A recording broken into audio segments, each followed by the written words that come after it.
সশস্ত্র বাহিনী পেশাদারিত্ব ও আনুগত্য বজায় রাখলে দেশের স্বাধীনতা ও সার্বভৌমত্ব কখনো হুমকির মুখে পড়বে না বলে মন্তব্য করেছেন প্রধানমন্ত্রী তারেক রহমান।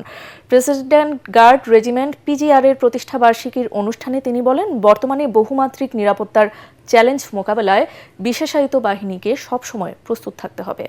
কামরুজ্জামান রাজীবের রিপোর্ট। নিশ্ছিদ্র নিরাপত্তাই গার্ডসের লক্ষ্য। এ মন্ত্রে উজ্জীবিত হয়ে পালিত হচ্ছে বিশেষায়িত বাহিনী প্রেসিডেন্ট গার্ড রেজিমেন্ট পিজিআর এর ৫১তম প্রতিষ্ঠা বার্ষিকী। ঢাকা সেনানিবাসে আয়োজিত অনুষ্ঠানে যোগ দেন প্রধানমন্ত্রী তারেক রহমান। সেখানে তিনি একটি গাছের চারা রোপণ করেন। পরে প্রতিষ্ঠা বার্ষিকীর কেক কাটেন সরকার প্রধান। অনুষ্ঠানের শুরুতেই পিজিআর এর কমান্ডার দেশের বিভিন্ন ক্রান্তিকালে পিজিআর সদস্যদের ত্যাগ স্বীকারের চিত্র তুলে ধরে বলেন, ভবিষ্যতেও যে কোনো ঝুঁকি মোকাবেলা করে অর্পিত দায়িত্ব পালনে দৃঢ় প্রতিজ্ঞ পিজিআর। পরে দিক নির্দেশনামূলক বক্তব্য রাখেন প্রধানমন্ত্রী তারেক রহমান। তিনি বলেন, রাষ্ট্র ও সরকার প্রধানের নিরাপত্তা বিধানে পিজিআর এর অটল আনুগত্য আর জীবন উৎসর্গের দৃষ্টান্ত সবসময় প্রেরণার প্রতীক হয়ে থাকবে। যে কোনো পরিস্থিতিতে বিশ্বস্ততা ও দায়িত্ববোধ বজায় রাখার আহ্বান জানান তিনি। বর্তমান ভূ রাজনৈতিক পরিস্থিতিতে বহুমাত্রিক চ্যালেঞ্জ মোকাবেলায় প্রতিটি বাহিনীকে প্রস্তুত থাকার আহ্বান জানিয়ে তারেক রহমান বলেন, সর্বাধুনিক প্রযুক্তির এ সময়ে পিছিয়ে থাকার কোনো সুযোগ নেই। চ্যালেঞ্জের বাইরেও বর্তমানে আর্থসামাজিক, ভূ রাজনৈতিক পরিস্থিতি এবং তথ্য প্রযুক্তির অবাধ বিকাশের ফলে বহুমাত্রিক নিরাপত্তা চ্যালেঞ্জ তৈরি হয়েছে। এইসব বহুমাত্রিক চ্যালেঞ্জ মোকাবেলায় শুধুমাত্র পিজিআরই নয়, প্রতিটি বাহিনীকেই আধুনিক এবং সময়োপযোগী প্রশিক্ষণের মাধ্যমে নিজেদেরকে সার্বক্ষণিক প্রস্তুত রাখা অত্যন্ত জরুরি। প্রধানমন্ত্রী বলেন, জনগণের কথা মাথায় রেখে নিরাপত্তা কৌশল বিন্যাস করতে হবে। জনগণের আস্থা বজায় রাখাই সরকারের প্রধান লক্ষ্য। আপনাদের প্রতি আমার আহ্বান, নিরাপত্তা কৌশল এমনভাবে বিন্যাস করা জরুরি, জনগণ যাতে নিজেদেরকে সরকার প্রধান থেকে বিচ্ছিন্ন মনে না করেন। সুতরাং নিরাপত্তা কৌশল যাতে সরকার প্রধান থেকে জনগণ থেকে দূরে ঠেলে না দেয়, সেদিকে বিশেষভাবে লক্ষ্য রাখার জন্য আমি আপনাদের প্রতি বিশেষভাবে আহ্বান জানাই। দেশের স্বাধীনতা সার্বভৌমত্ব রক্ষায় বিশেষায়িত বাহিনীকে আধুনিকায়ন করার উদ্যোগ নিয়েছে সরকার বলেও জানান প্রধানমন্ত্রী। সফিস্টিকেটেড বাহিনীগুলোকেও সরকার আরো আধুনিকায়নের পরিকল্পনা গ্রহণ করেছে। সশস্ত্র বাহিনী যদি দেশপ্রেমে উদ্বুদ্ধ হয়ে কঠোর নিয়মবর্তিতা অনুসরণ এবং পেশাদারিত্ব বজায় রাখেন, তাহলে দেশের সার্বভৌমত্ব আর কখনোই হুমকির সম্মুখীন হবে না বলে আমি বিশ্বাস করি, ইনশাআল্লাহ। বসুন্ধরা টিস্যু, অশুদ্ধতার বিরুদ্ধে এক বিন্দুও ছাড় নয়। এর আগে সরকার সশস্ত্র বাহিনীকে আধুনিক চতুর্মাত্রিক বাহিনী হিসেবে গড়ে তুলতে অঙ্গীকারবদ্ধ বলে জানান রাষ্ট্রপতি মোহাম্মদ শাহাবুদ্দিন।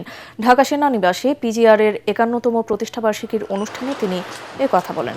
রাষ্ট্রপতি বলেন, পিজিআর সদস্যরা রাষ্ট্রপ্রধান, প্রধানমন্ত্রী, বিদেশি অতিথি এবং অতি গুরুত্বপূর্ণ ব্যক্তিদের নিরাপত্তা প্রদানের পাশাপাশি বিভিন্ন গুরুত্বপূর্ণ অনুষ্ঠানে দেশের মর্যাদার প্রতীক হিসেবে দায়িত্ব পালন করে আসছেন। তাই একটি পেশাদার বাহিনী হিসেবে তাদের আধুনিক অস্ত্র ও প্রযুক্তি যেমন আবশ্যক, তেমনি দক্ষতা, শৃঙ্খলা, নেতৃত্বের প্রতি আনুগত্য ও দায়িত্ববোধ অপরিহার্য। তিনি আশা করেন পিজিআর সদস্যরা এই দায়িত্ববোধে অটল থাকবেন।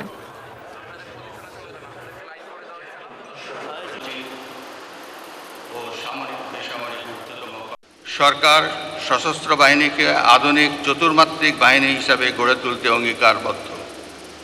দেশের প্রতিরক্ষা পরিকল্পনা প্রণয়ন ও প্রস্তুতি, প্রতিরোধ সক্ষমতা বৃদ্ধি ও জাতীয় নিরাপত্তা কৌশল নির্ধারণে নেওয়া হয়েছে সবার আগে বাংলাদেশ নীতি।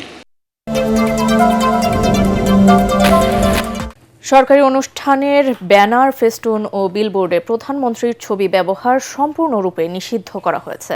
এ বিষয়ে মন্ত্রিপরিষদ বিভাগ থেকে পরিপত্র জারি করা হয়েছে, যেখানে বলা হয়, সরকারি অনুষ্ঠানের ব্যানার, ফেস্টুন ও বিলবোর্ডে প্রধানমন্ত্রীর ছবি ব্যবহার সম্পূর্ণরূপে নিষিদ্ধ করা হলো। এক্ষেত্রে অনুষ্ঠানের বিষয়বস্তুকে প্রাধান্য দিয়ে প্রয়োজনীয় ও সামঞ্জস্যপূর্ণ তথ্য উপস্থাপন করতে হবে। ব্যানার, ফেস্টুন ও বিলবোর্ডের নকশা এমনভাবে তৈরি করতে হবে যাতে অনুষ্ঠানের উদ্দেশ্য, বার্তা ও বিষয়বস্তু সুস্পষ্টভাবে প্রতিফলিত হয়।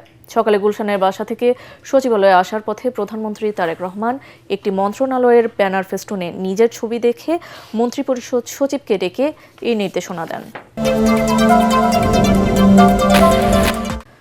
কার্বন নিঃসরণ কমিয়ে দেশের কার্বন ক্রেডিট বাড়ানোর সম্ভাবনা এবং এই বিষয়ে কর্মপরিকল্পনা ঠিক করতে সংশ্লিষ্টদের সঙ্গে বৈঠক করেছেন প্রধানমন্ত্রী তারেক রহমান।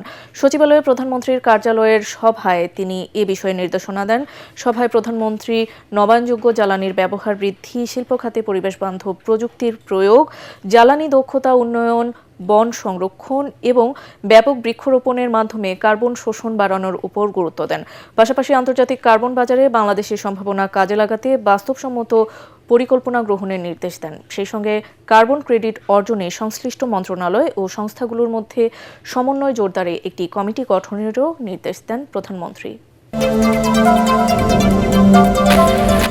বর্তমানে জিডিপিতে বিসিকের অবদান ৩৪%। এটিকে ৬০% উন্নীত করার পরিকল্পনা রয়েছে বলে জানিয়েছেন বাণিজ্য মন্ত্রী খন্দকার আব্দুল মুক্তাদির। রাজধানীর তেজগাঁয়ে বিসিক ভবনে ৫ দিনব্যাপী মেলার উদ্বোধনে একথা বলেন তিনি। এ সময় চলমান ও নতুন প্রকল্পগুলো দ্রুত সম্পন্ন করে শিল্প খাতে সম্প্রসারণের তাগিদ দেন মন্ত্রী। আগামী ৭ দিনের মধ্যে বিসিক কর্মকর্তাদের সুনির্দিষ্ট প্রস্তাবনা জমা দেওয়ারও নির্দেশনা দেন। ক্ষুদ্র, কুটির ও মাঝারি শিল্প সিএমএসএমই খাতে পরিধি ও অংশীদারিত্ব বাড়লে আয় বৈষম্য কমবে বলেও জানান তিনি।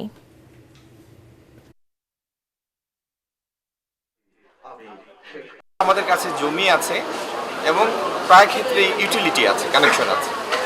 তো এই জমি এবং ইউটিলিটি কানেকশনগুলি আমরা কাজে লাগাবো। এখানে নতুন বিনিয়োগকারীকে আমরা ডাকবো এবং নতুন বিনিয়োগের প্রস্তাবনা নিয়ে এগিয়ে আসবে। সেখানে আমরা নতুন বিনিয়োগ ফ্যাসিলিটেট করব, কর্মসংস্থান তৈরি হবে।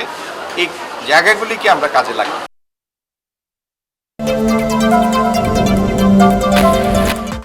দীর্ঘদিন বন্ধ থাকার পর ফের চালু হয়েছে সিলেট ম্যানচেস্টার সরাসরি ফ্লাইট। ম্যানচেস্টার থেকে 268 জন যাত্রী নিয়ে ওসমানী আন্তর্জাতিক বিমানবন্দরে অবতরণ করে বাংলাদেশ বিমানের ফ্লাইট BG208।